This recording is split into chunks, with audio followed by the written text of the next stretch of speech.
Hey, Moon Platoon, what's going on? Professor Meatball's right behind you. And we are here with a bit of news, a bit of stock analysis, and a bit of where exactly are these investments going. We have GME down about 0.45%, but AMC up a nearly 2%, crossing over that 41.57 resistance once rejected, came back up on the simple moving average. I told you yesterday.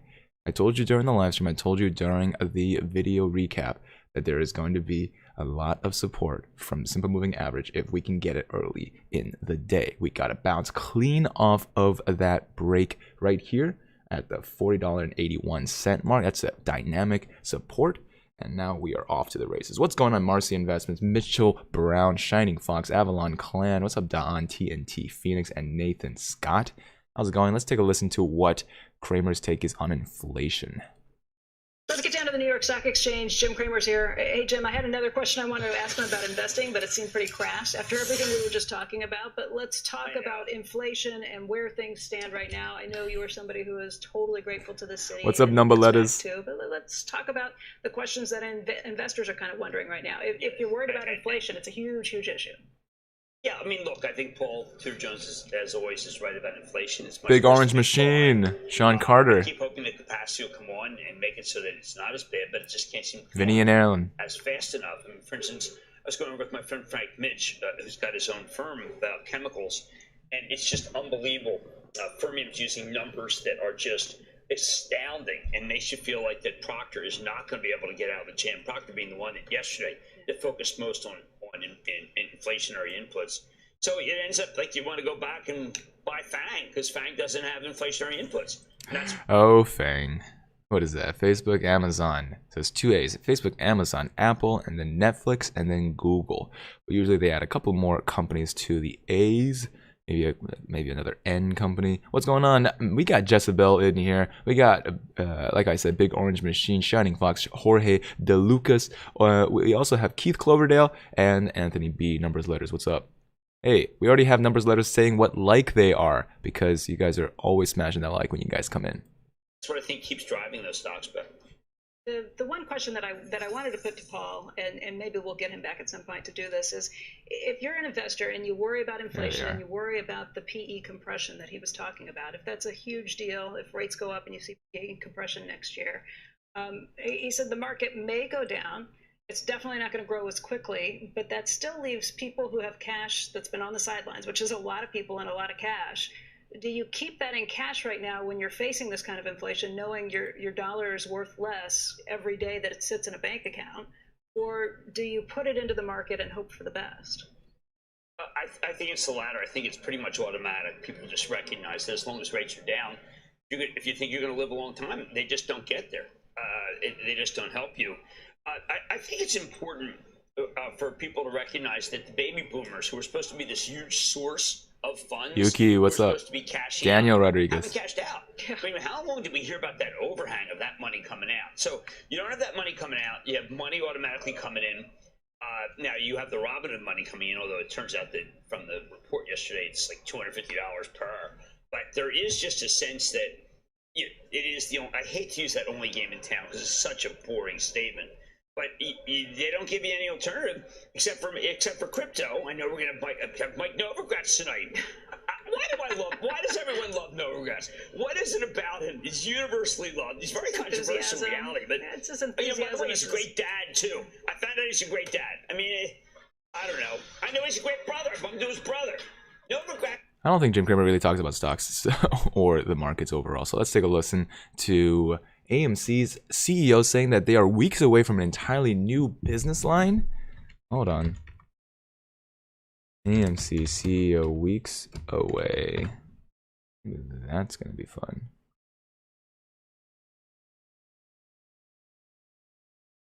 AMC Entertainment is just weeks away from announcing entirely new business line. Okay. So, what could this business line be? Let's take a listen. Let's take a look. Let me just update that title real quick.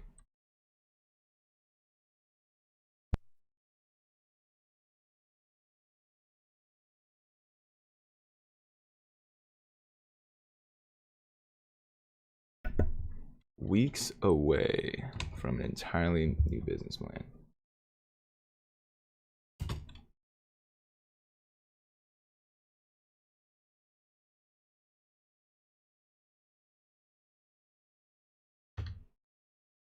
CEO Adam Aaron.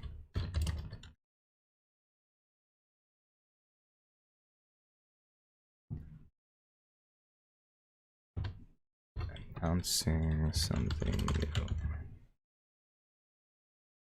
That's the kicker right there. Yuki says, "Hey Andrew, so we get filled and we're on our way up. Happy to be able to continue pushing it right above that blue line right here. Simple moving average, giving us that, giving us the psychological right there, the backing that we need." Shining says, at 64, don't mess with the boomers, Jim. What's up, Davis? How's it going? Let's see. Keith says, what do you think Adam Aaron is going to do? Issue an NFT to every shareholder? Now we're talking. Now we're talking. Okay, let's talk about what he is doing. Democratization of Wall Street, according to CEO Adam Aaron. It's the individual investor who now owns AMC. I work for them, Aaron said Tuesday. Investors should not be paying attention to what AMC Entertainment was as a business in the past. Rather, they should be looking to the future, he said. You don't drive a car by looking at the rearview mirror. You drive a car by looking through the windshield and going forward. That's tweetable. That's a Twitter right there. A tweet. Make sure that you guys understand that. Whoa, I need to sign in. Make sure you guys understand that we exist on the other parts of the internet as well. As soon as I sign in. I think it is what? Confirm.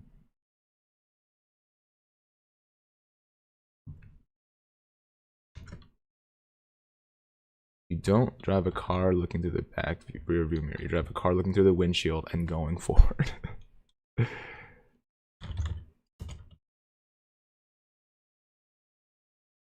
That's a CEO.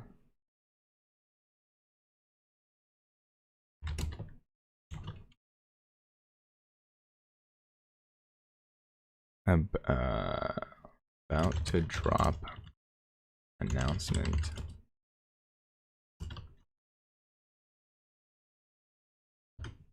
CEO Adam. I love that. Okay, just tweeted. Tweet. I like how Huaqian says, I worry about AMC. Hey. Just let the analysts, just let the scientists and analysts worry. Aaron acknowledged the company isn't back to where it was pre-pandemic, but he said AMC is continually getting stronger each quarter. Aaron announced Monday that the first 2 weeks of October brought in the largest 14-day box office total since February 2020. Praise be! Here he is. October movie ticket sales now show cinemas are finally on the rebound. First 2 weeks of October, domestic industry box office grosses are more than $300 million and the biggest 14-day total since February of 2020, some 20 months ago. That's a lot of 20s right there. Voice seems deeper, more money, muy suave, says Nathan. How's it going? It's that I just got out of bed and I can't remember how to use my voice. Oh. Jared is talking about AQST. Let's just at least put that on the board. 5% up here. Make sure that you guys understand that the rest of the crypto market is pushing at it. Is this an all-time high? I think Bitcoin has gone to... No, yeah, this is a brand new all-time high. Let me just make sure. Yep. I'm looking at Bitcoin on the monthly. It was about 167. Bitcoin just hit an all-time high today. That's insanity. And so with one crypto, with every single crypto, we have Ethereum up 5.5%. Right now at 4,000. I don't think this is Ethereum's all-time high though. No, about $300 lower than an all-time high, but Bitcoin is at an all-time high right now. Sheer insanity. Doge, of course, is up there. Yep. Okay. Keep an eye on the rallies through the markets.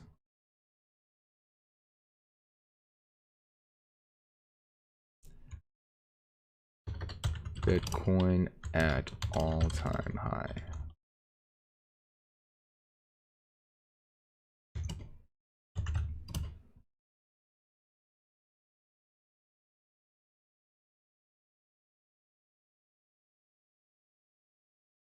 Alrighty.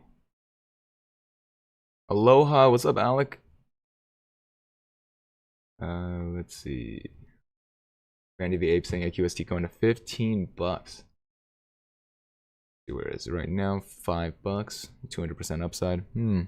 Oh yeah, now you're talking. Okay, let's see. What's next for AMC? We have absolutely no intention of just bringing back the company that existed in 2019, says the CEO. Following a series of offerings, the passionate AMC apes have provided enough capital for the company to go on offense. Yeah, remember that? That was when the shares kept coming out, people kept getting upset, and the stock kept rising. AMC armed the company with what was a $2 billion cash war chest at the end of the second quarter, Aaron said. He told CNBC he plans to use the money to transform AMC and noted that the company has several big ideas. AMC has started showing live sporting events and concerts, but that's just an expansion of the company's theater business, Aaron added, saying that there's a lot of opportunities that are entirely different from what we do. I think we were just weeks away from announcing a new business line for our company that is, business line for our company that is not running movie theaters as you traditionally know them. Okay. All right. There he is.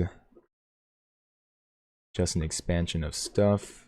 So if this is his definition of entirely different from what we do. Oh, so this is expansion of the company's theater business in sporting events and concerts, but he wants to do something completely different, like a Monty Python hard cut. And now for something completely different. Ocugen. Let's see. OCGN. Ocugen up 3.5%. Wow, it's just an okay day to be part of the market, but not a good day if you're looking to buy. Look at how the markets were rallied. All right, big dips mean big sales. So right now, it looks like most of the market is on its way up. Macy's. God, I'm really afraid. Oh, Macy's is whatever. Macy's rose all the way up to 27.23. That's nearly a 5% rip. Getting close, 3 or 4. And then it dropped all the way back down to 0. Bounced again off of 26.21. Make sure you understand that is going to be a very strong support. And this will be a strong resistance. Oh, yeah, and I called it. Perfect. Donks go one direction. Unless you're Macy's, in which case you're going. In which case you're going every direction but up.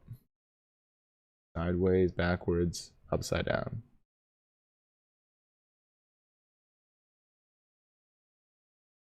Bitcoin at all-time high.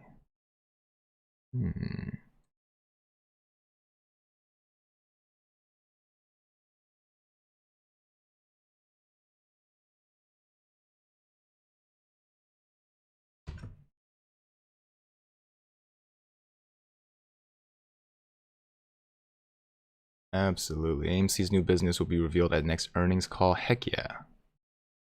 AMC coin coming. Can you expound on how that could work and help? It'll likely just be another centrally distributed coin. Probably similar to Dogecoin.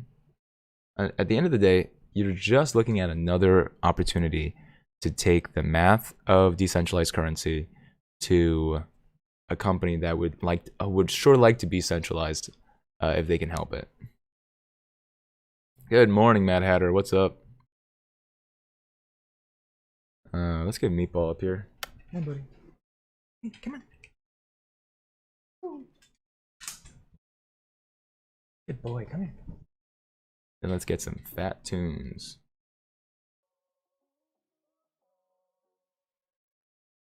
Nazmi Ozcan, good to see you. How are you? Meatball, come here. Come on. Yeah, good boy. Alright, so that was Kramer doing his thing.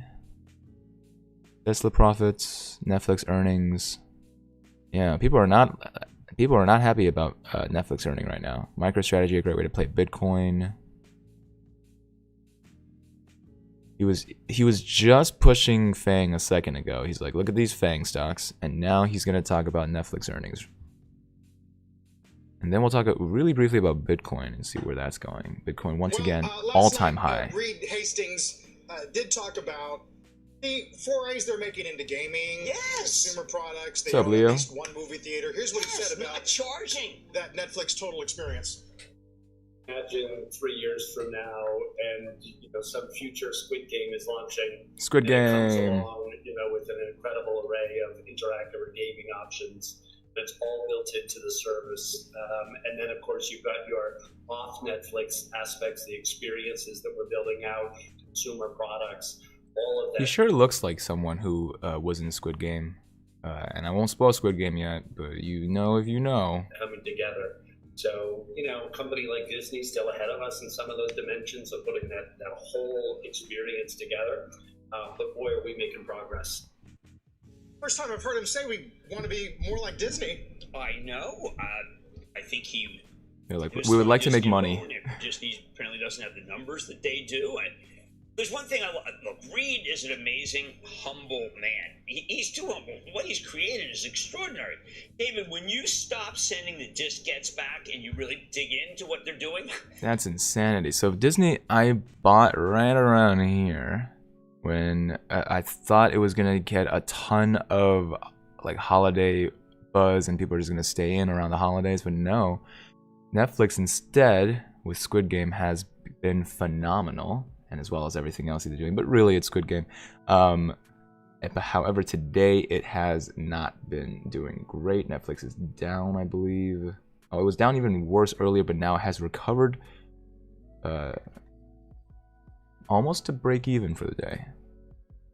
you will be shocked at the amount of programming. David's still on Quickster? Well, he's got, but David's. I've got the David little fights the trends there. But I do think when you go over, here it is, Centonio, the Louis Miguel, the largest original series from Brazil. Brazil. I mean, what does Brazil produce that makes? I mean, soy. We are well aware of their incredible reach, their ability to create content in all sorts of different markets, for it to have a global footprint. They're spending more than any service by far. And now I will try to bring you back to what that means for the stock price right now. So I mean, it's a no-brainer that Netflix is going to be a fairly okay long-term return. In the sense that it's worth hundreds of dollars, nearly $1,000. Like it's no Chipotle. It's clearly not serving up Mexican food in a fast way. But in the end of the day, Netflix has been producing, has been performing, and now, like the CEO said, who knows when the next Squid Game is going to come out, quote unquote. Probably season 2 of Squid Game, but who knows when the next like great flagship production is going to come out, because it really is going to be on Netflix. Unlikely that it's going to be on another streaming platform, but Disney sure would like to beg to differ. Oh, just wrap it up for me. Okay, well, sometimes it's not up to. I'm surprised at you. I'm surprised that you're bound by the four walls of the spreadsheet. This is Tesla. This is Netflix. This is Amazon. I mean, these are what they're basically is tan. They're tan or not, but that's North American tanker. North American tanker. You don't want Nordic American. But these are companies that people just say best of breed. I'm going to give it some room, let it come down, and I'm going to buy it again because they are.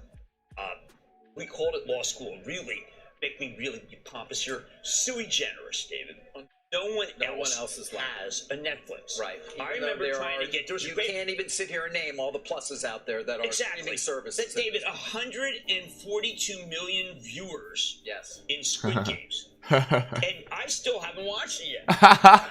You're gonna get to it though. Oh, I'm good. This I'm a weekend, little surprised at that. What Jim Cramer is saying is that he hasn't actually gone to the Squid Game as a patron. And if you watch Squid Game, you know what I'm saying. Busy watching Succession, which is so good. I haven't even started. Yeah, of course he would watch Just Succession. finished Workers in the Building. That was fun. You watched something? All right, so we got a little HBO, a little Hulu, a little Netflix. Yeah. I mean, that right there is an argument that maybe these services can coexist. Whoa, what's wrong with One PayPal? of the things that I love about Reed is the more the merrier. Remember, he's the more the merrier, guys. He is, and he says he's not competing necessarily against other streaming services. Says it all the time. He's competing against everything, including noting that when Facebook was down for a few hours, their viewership went up.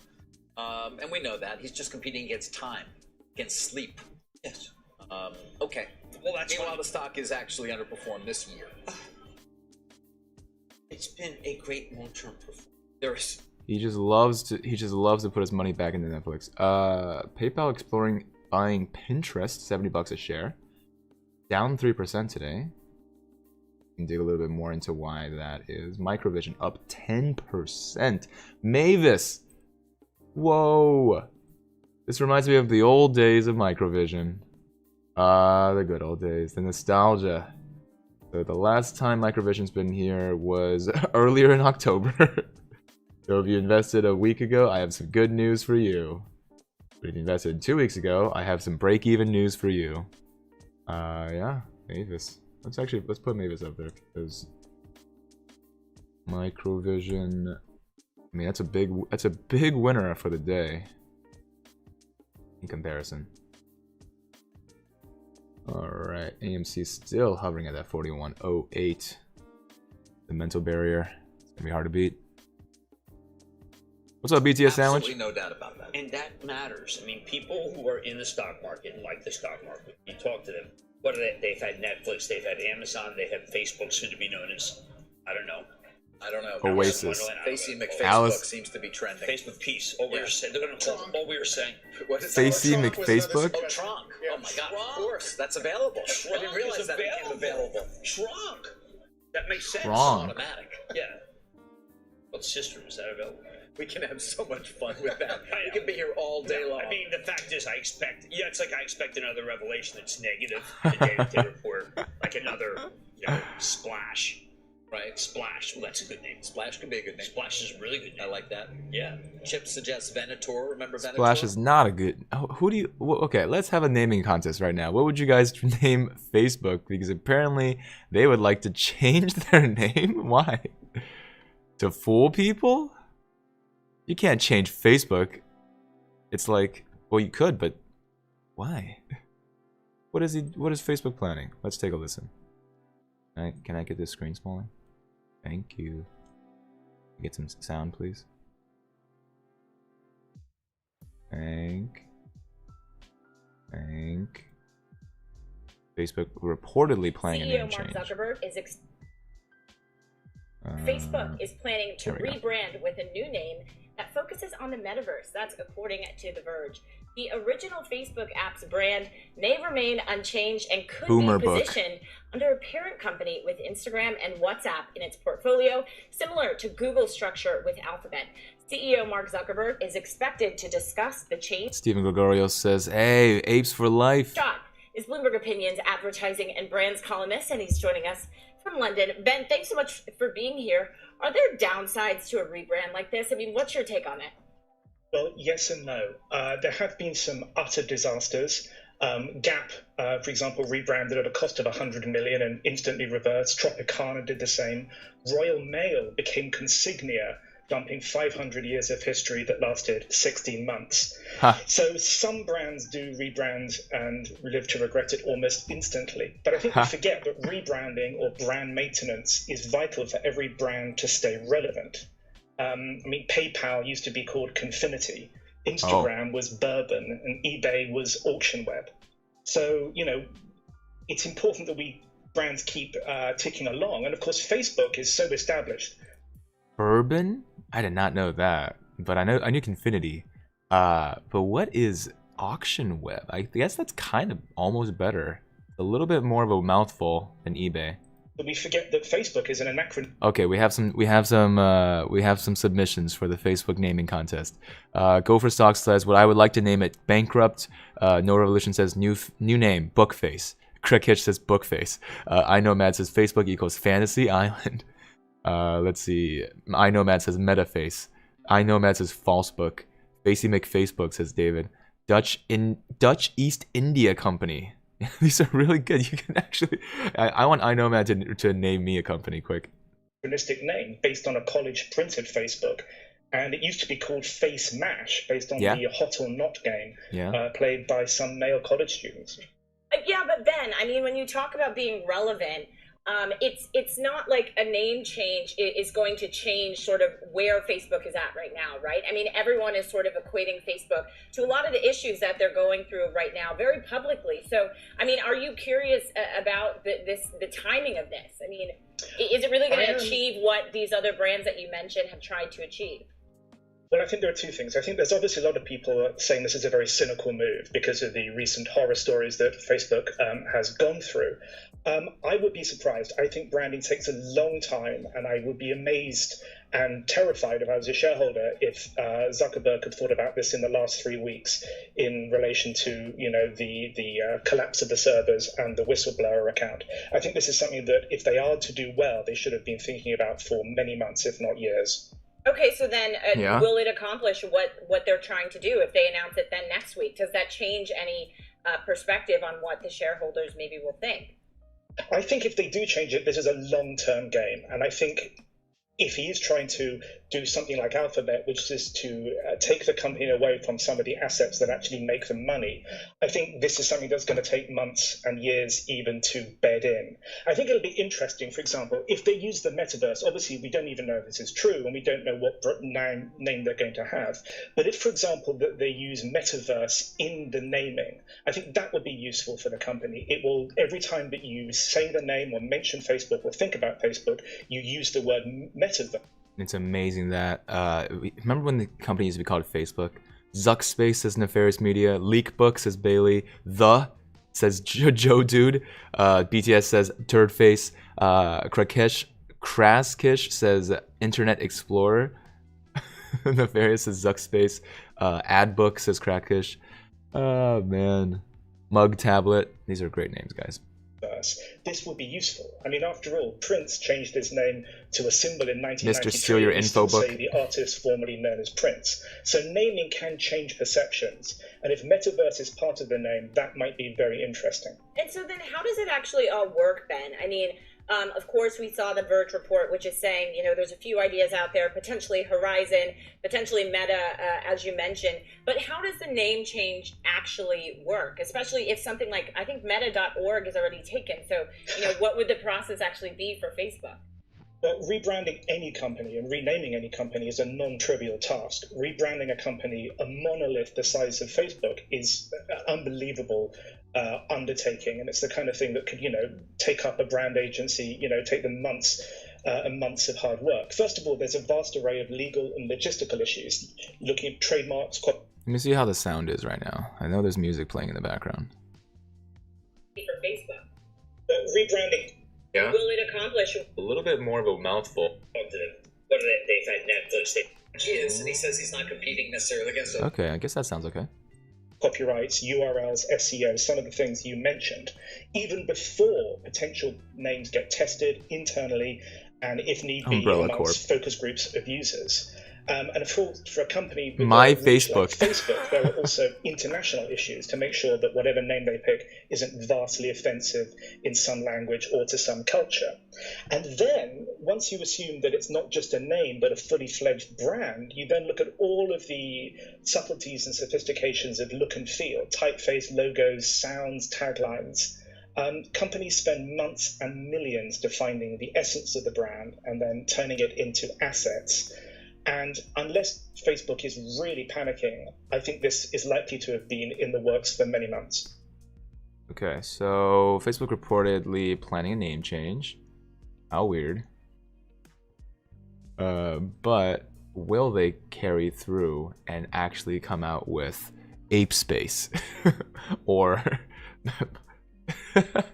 if you guys have heard of the multiverse before, it's really from, you guessed it, Persona, the Persona series, where they never see it coming. Let's see. Bitcoin ETF creates more options for crypto leverage. The overheating paradox. Wall Street banks are bulls on US economy. China's lead on EVs has been a long time coming. Ooh, yeah, electric vehicles is something that I think we could spend a little bit of time on. Good Think Inc. Good Think Inc. It's not bad. Okay. I'm not mad at Good Thinking.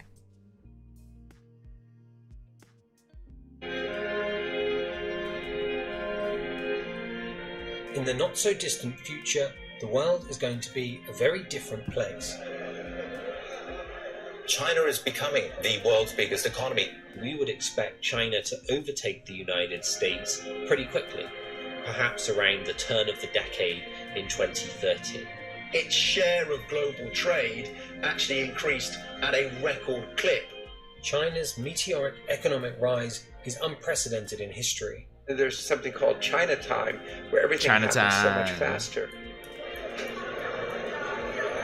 The reality of the last 40 years has been a radical shift from agrarian poverty at the end of the Mao era to something which looks like a comfortable middle-class life. Chinatown.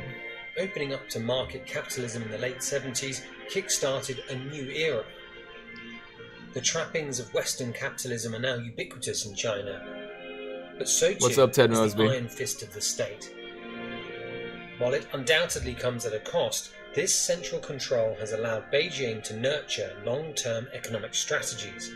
China has transformed itself into a green energy powerhouse that produces most of the world's solar panels, wind turbines, and lithium-ion batteries. By 2030, China is poised to grab the lion's share of jobs and wealth as the world gradually transitions away from fossil fuels. And it's become fertile ground for electric car makers. At GM, we believe China will be one of the main epicenters in the globe of the adoption or the transformation towards the electrification of the vehicle. China is rewriting the rules of global capitalism.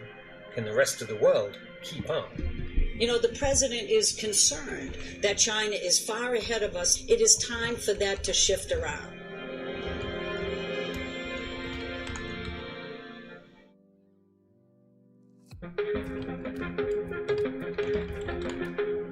While China has become a leader in multiple green industries, the progress it has made in electric vehicles, or EVs, is unparalleled.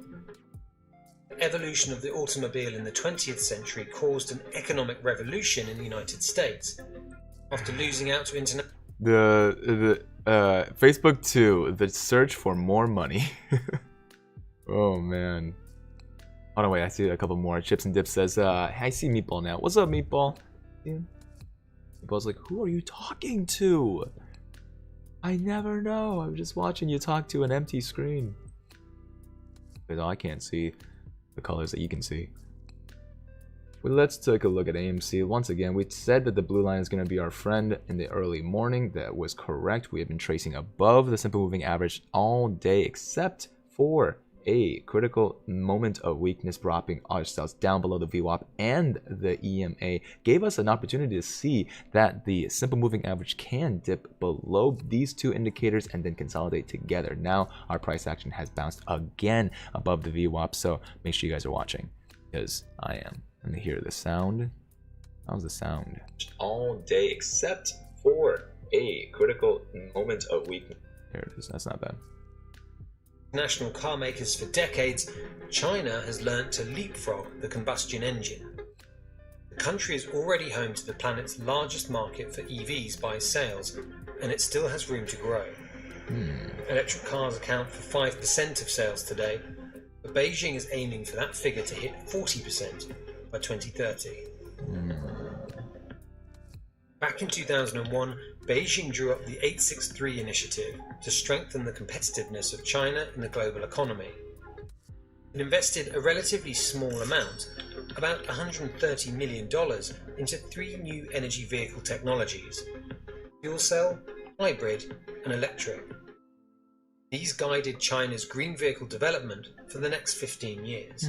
There's a technology race on renewable energy and electric cars that's emerging between the United States and China. Right now, China is ahead on electric cars because the government has had a very strong policy supporting electric cars now for a number of years. I've been going to China for about 25 years, and the changes are just amazing.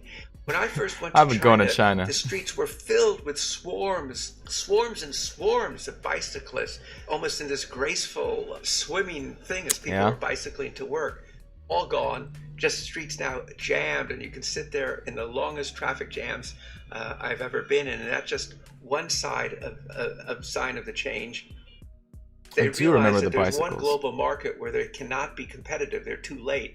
The traditional gasoline, petrol-powered car. But they see themselves, if they can get at the forefront on electric vehicles, and almost half the world's electric cars now are in China, that will give them a foundation to be very strong competitors in the global automobile market of the future, which they are not now. This technological leapfrogging means many of us haven't seen or even heard of some of China's biggest automakers. We delivered 2.1 million cars to the market globally, and we achieved $50 billion revenue. Like so many other Chinese companies, Geely had grown into a behemoth long before it started to operate abroad. So right now we're looking at the electric vehicle industry right now thanks to Bloomberg.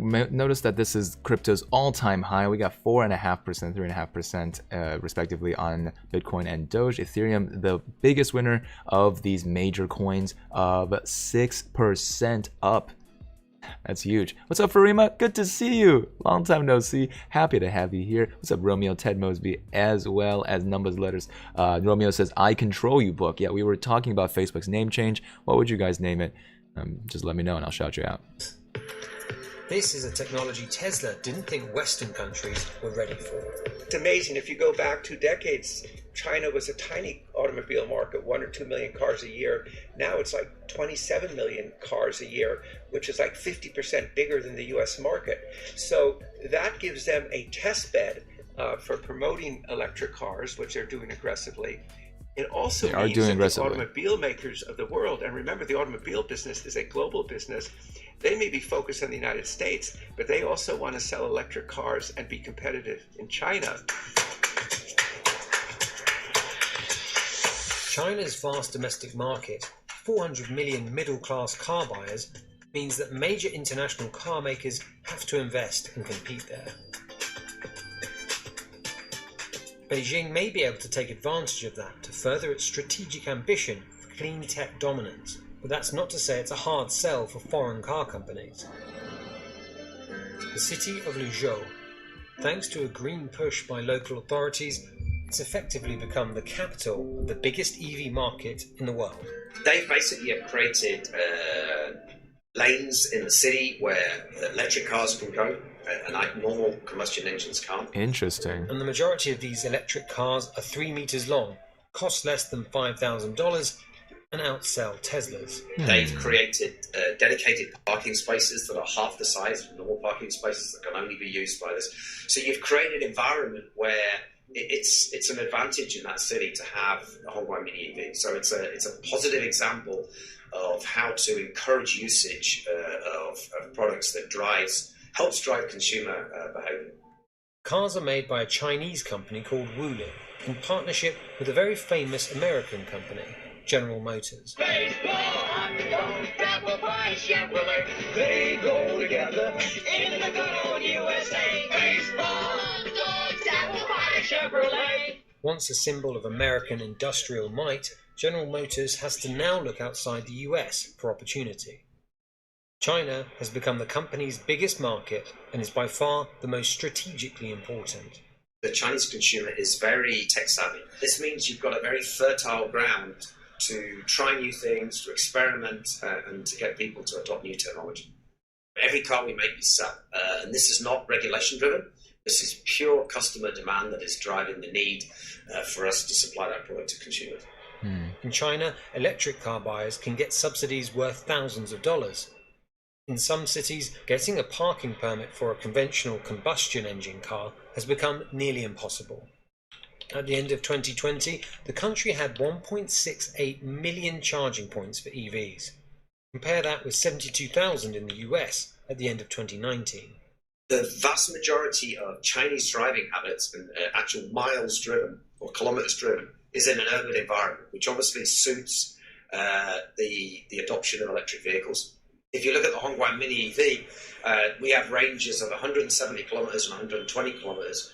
But for the vast majority of our consumers, that it's either a second car or it's a primary car in a real downtown area, that's adequate. Because of driving conditions and the charging infrastructure mean that you've got a very high adoption rate and not so many barriers to adoption. There's a clear tipping point around the 250, 300 mile mark in the US. That is because a lot of consumers in the US drive, city to city. So that's a big part of life. That's a little different in China. 85% of miles driven are driven in a non-highway environment. The Chinese aren't just transforming the EV market. A government-led top-down approach also rewrites the rules of innovation.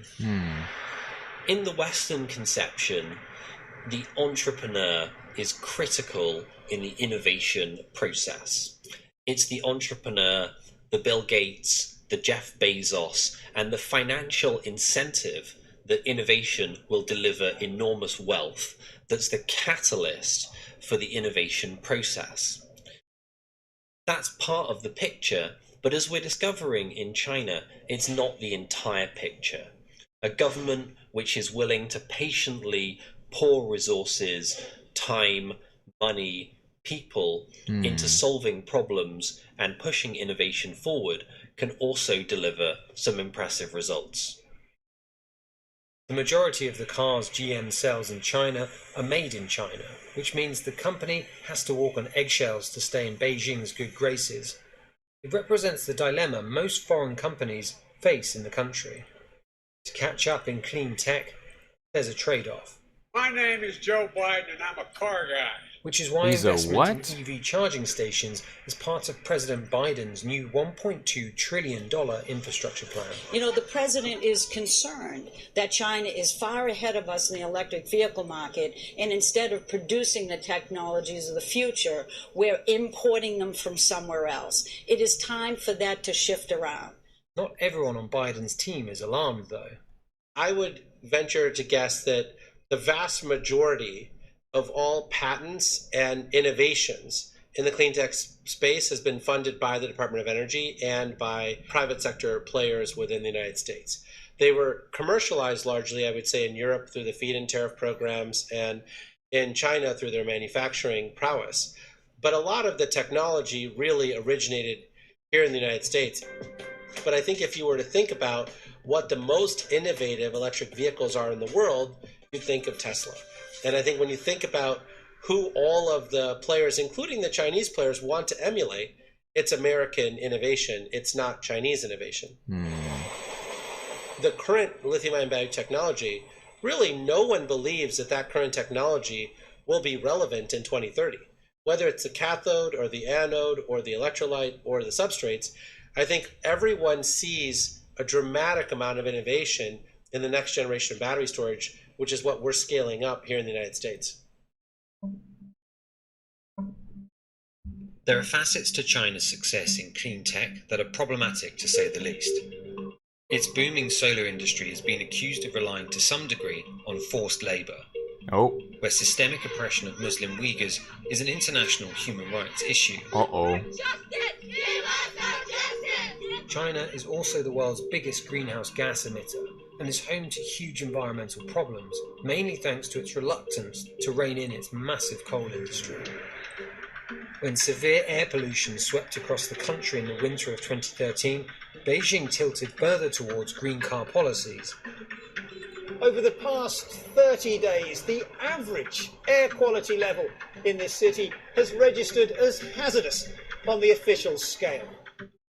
By 2019, the government had designed a world-beating system of regulatory targets which has required automakers to accelerate investment and sales of electric cars faster than they might have left to their own devices.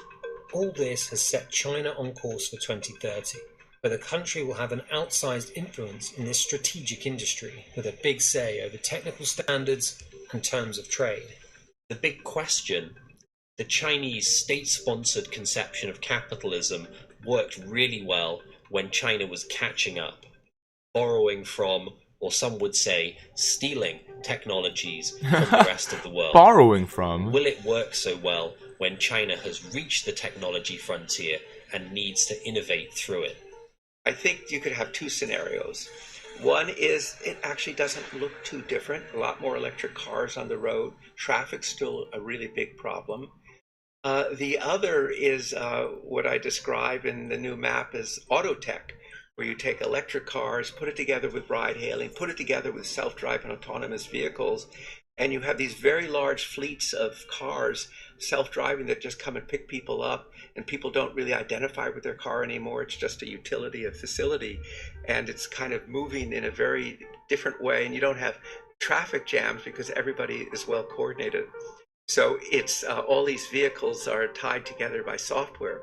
So I think it's not a prediction of one or the other, but rather two scenarios. A lot depends upon the pace of technology, and I think a lot depends upon how this competition and interdependence at the same time between China and the United States plays out. Cutting-edge EVs rely on a lot of software and data for onboard navigation, charging, wireless updates, and remote diagnostics. That's a sensitive area given efforts in the US and Europe to restrain tech transfers to China, and could damage development if not handled carefully. As China continues to grow and lead this industry, it will almost certainly have a bigger say in the outcome for everyone else.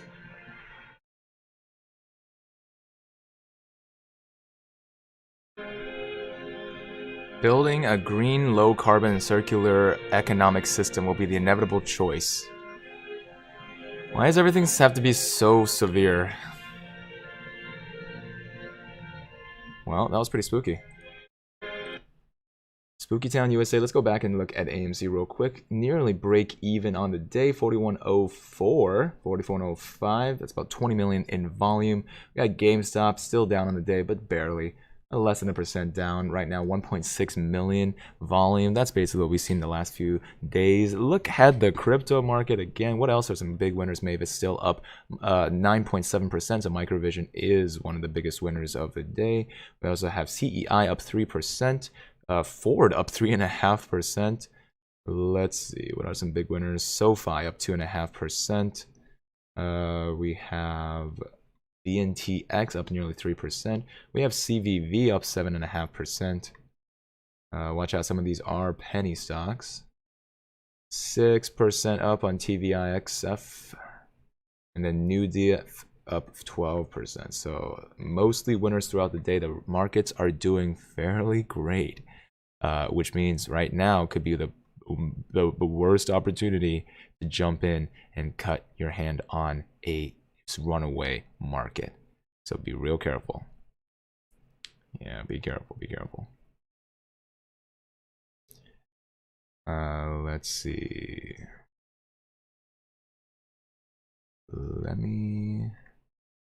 There we go.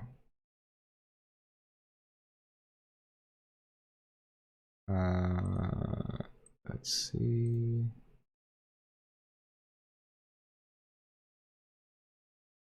And then yep, that's good.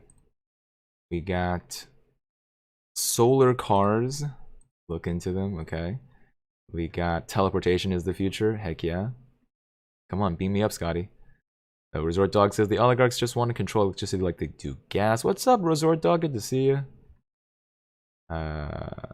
Let's see. Welcome back to Sayab. Good to be back. Couldn't imagine to be anywhere else. Richard C says, will the self-driving cars deliver people to police custody on demand? On demand. It's gonna be like this. It's gonna be like, oh, sorry. Can I go to? Would you mind bringing me to McDonald's? Sorry. Did you mean police? You are wanted for 3 accounts of looking at the internet. Let's see. What if I have a See if there is a story about the SEC report that just came out. GameStop baffles the SEC too. SEC GameStop report backs against their plan. Michael Burry says he received SEC subpoena over GameStop. Remember Michael Burry? Remember how many shenanigans there were?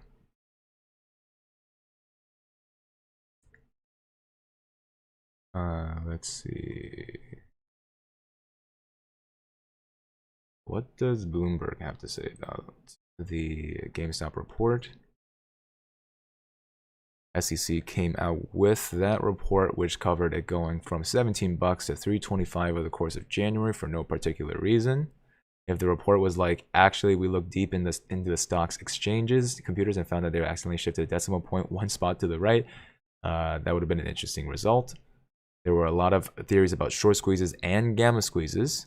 If the SEC had said it was gamma, just so much gamma, that would have added to our understanding of the world. Or if they had said actually some big hedge funds were hugely long on GameStop and manipulated the price up behind the scenes by doing wash trades with their cronies while pretending to be retail traders on Reddit, that would have been really cool and fun as well. That would have been, if the GameStop saga got you interested in market structure, if you read a few GameStop articles and started thinking, wait, how can more than 100% of a stock be sold short? Or why could Citadel Securities pay Robinhood to trade with its customers' orders? Or what is a gamma squeeze? And the SEC report is a crisp, sober, sensible, useful, readable explainer. It's fine. So that is one of the major takeaways that people have talked about the shorts already covering. That is something that was a guarantee from the report, right? Shorts were above 100%, and if there was a short squeeze, it was not. And it was not at all during the January gamma squeeze. There it is. Romeo says, don't trust a man with a glass eye. That's fair. Resort Duck says, oops, the locks all went down. Oops. Oh, man. With facial ID. AMC has the ape community. We need a Donnybrook to stop the shenanigans, if only. Hey, thanks guys for spending the morning with us. This is Professor Meatball right here. Here. I'm gonna leave you with a tune or two. Continue chatting about the stock in the chat. I will just be doing some research on the side. I'm gonna give you guys a little bit of that music as we continue on, or at least a little bit longer, to the comedy stylings of Meatball. Look at him. He's gonna be right here.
We got Samurai Black 80 saying, "What's up, Mo Money?" And then we got Leo Apes saying, "Oh, what's going on, Moon Platoon? Let's make it happen, Apes."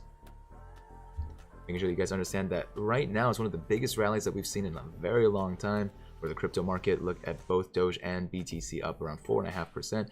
Ethereum has broken that 6% barrier, now getting close to 6.9.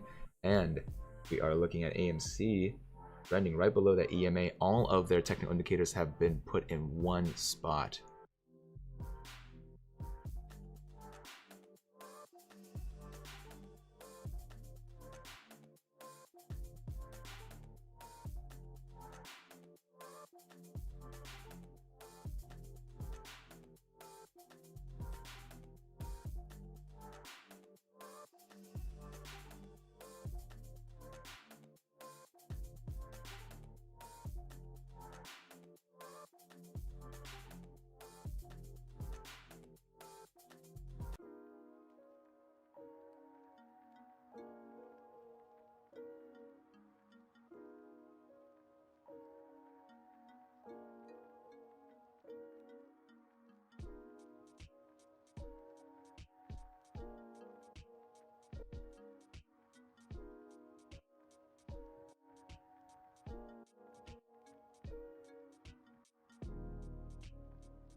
Like how Eric Has was talking about that Fannie Mae. Where is that Fannie Mae? I remember that humongous crash from a long time ago. 7.5% down again. As bad as that crash we saw from a long time ago. So we were watching during this June crash all the way back in the day. We were all the way up here about 2:30 and we dropped that day to 1:30. Talked about that bounce. Seems like it was a dead cat. But solid gains from a dead cat bounce. Around a 30% gain. Now we're all the way under $1. Things.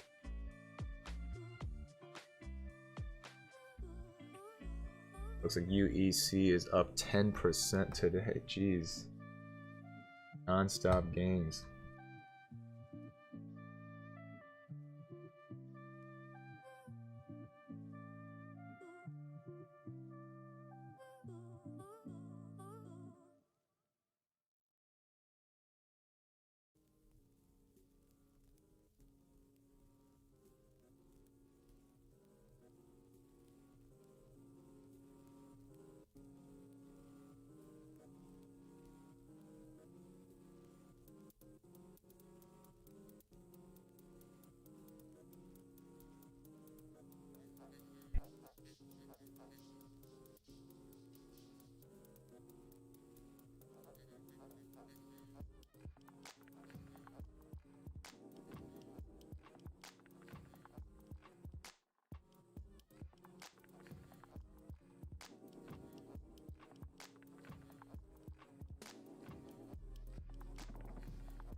Eric Hazard asking, speaking of electric cars, how's Ride doing?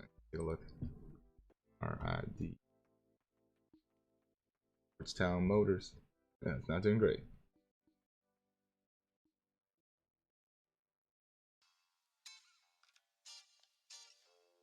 Not doing super hot. Oh yeah, definitely not. I'm a high of 895 back in the end of September.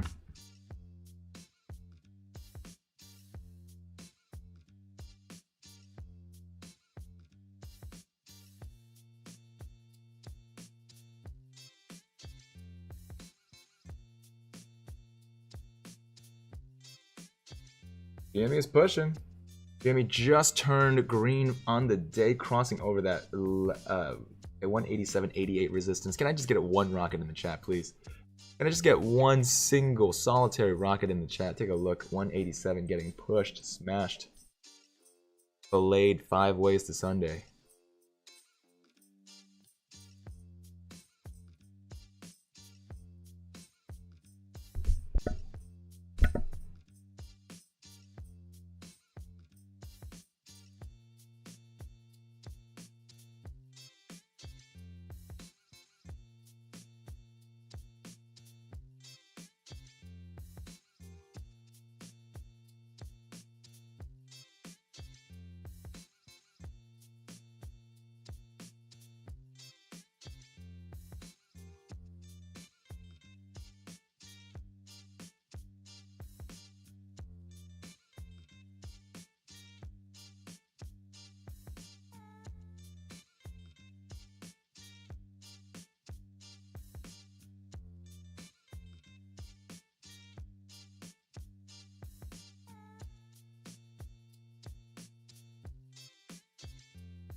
Hey guys, I have a special important video about Chatter Quant coming out soon, but just so you guys know, it's right here.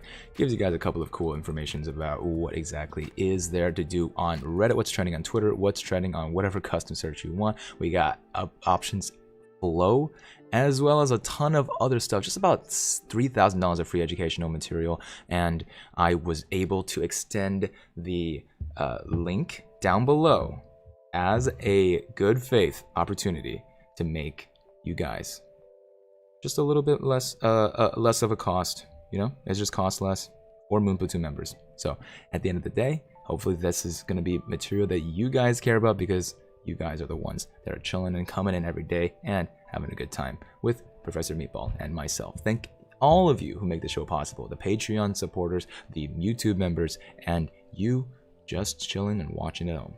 I will see you guys in the money in a future video, likely one coming out later today. For now, but not for forever, I will see you guys in the money. Peace.